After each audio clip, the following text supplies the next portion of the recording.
Aqui no Brasil, a extrema-direita é absolutamente patética. Né? É uma extrema-direita que se diz cristã, né? Mas que apoia um Estado que, de alguma forma, persegue os cristãos. Né? É bom lembrar, né, que parte da população palestina é cristã. É minoria, mas tem uma minoria cristã relativamente palestina. Né? Assim como tem uma minoria grande no Líbano que é cristã. Né?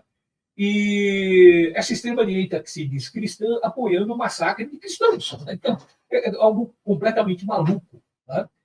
E a única coisa que explica isso não é a questão religiosa, não é a questão, mas é a questão política.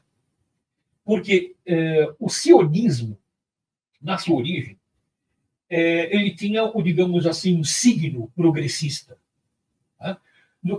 No século XIX, né, acho que não dá para a gente entender o sionismo sem a gente entender a realidade russa antes da Revolução. Né? Então, a Rússia, o antigo Império Russo, era uma prisão de nacionalidades. Você tinha uma nacionalidade dominante, que são os grão-russos, tá? O russo propriamente dito, mas havia mais de 100 nacionalidades. Então, russo, ucraniano, bielorrusso, lituano, polonês, então várias nacionalidades. Cada nacionalidade tinha o seu território. Mas havia uma nacionalidade que não tinha território, que eram os judeus, que eram considerados como uma nacionalidade à parte, assim como os ucranianos, etc., só que estavam espalhados por todo o Império Russo. E os judeus, no antigo Império Russo, sofriam perseguição, principalmente por motivos religiosos, porque eles não eram cristãos e viviam no Império cuja principal justificativa de existência era o cristianismo ortodoxo. Vez por outra, quando acontecia alguma epidemia ou qualquer coisa parecida, se falava, a culpa são dos judeus, e começava a matança dos judeus, que eram os pogroms. Então, os judeus eram uma nacionalidade oprimida no antigo Império Russo. Isso fez com que, isso traz várias consequências. A primeira delas é o surgimento de um movimento nacionalista que pregava a criação de um território. Para assim, nós somos perseguidos, somos oprimidos porque não temos território. Se tivermos território, vamos ser menos oprimidos. É a primeira questão.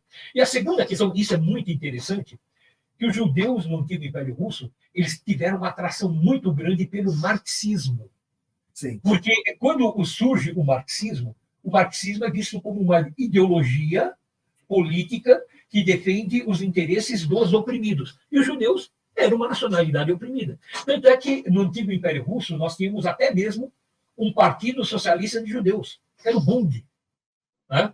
Então, que mais tarde entra para o bolchevique. Então, para o partido bolchevique, depois da Revolução. Então, nós temos o surgimento do sionismo, de uma certa forma, dentro de um contexto progressista. Stalin chegou a criar uma região autônoma, que é Birobidzhan, né, na fronteira com a China, que era uma região autônoma para os judeus, tentando, em 1928, digamos assim, contemplar essa reivindicação dos judeus russos. Tal, né? Bem, qual o problema? O problema é que, fora da Rússia, começa a surgir uma corrente do sionismo, liderado por um ucraniano de Odessa, que é o Vladimir Jabotinsky, né? Que ele se aproxima do fascismo italiano. Né? Então, ele se assume como anticomunista, chegou a se aliar a lideranças nacionalistas ucranianas antissemitas, em nome do anticomunismo, e cria um movimento que passa a ter apoio dos Estados Unidos.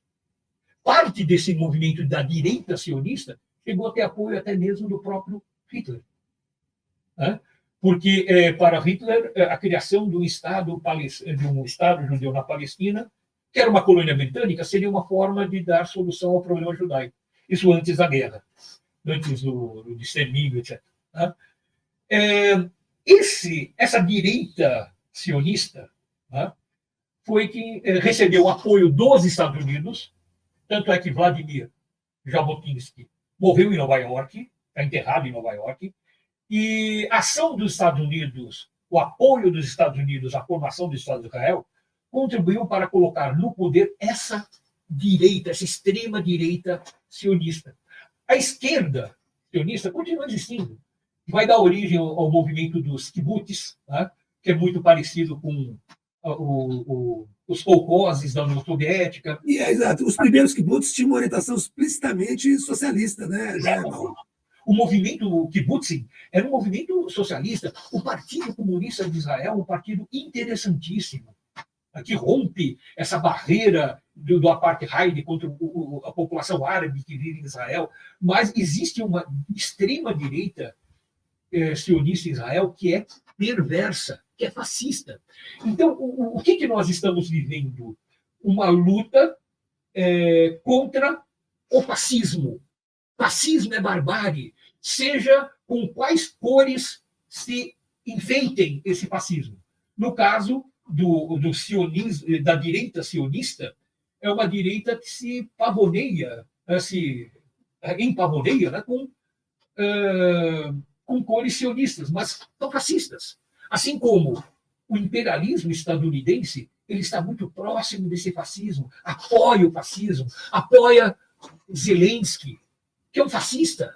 Né? Então, o que nós estamos vivendo é uma luta secular de uma esquerda defensora da humanidade contra a barbárie fascista que ameaça a humanidade. E a direita brasileira é fascista. Por isso que a direita brasileira se identifica com quem governa Israel. Não é uma questão religiosa ou nada parecido. É uma questão política. A direita brasileira se identifica com o fascismo. Seja o fascismo do Netanyahu, seja o fascismo do Zelensky, seja o fascismo lá do dirigente da Hungria. Tá? Então, e nós da esquerda devemos somar todas as forças de esquerda, populares e progressistas, nessa trincheira de luta contra a barbárie fascista. Fascismo é guerra, fascismo é morte, fascismo é destruição, fascismo é genocídio.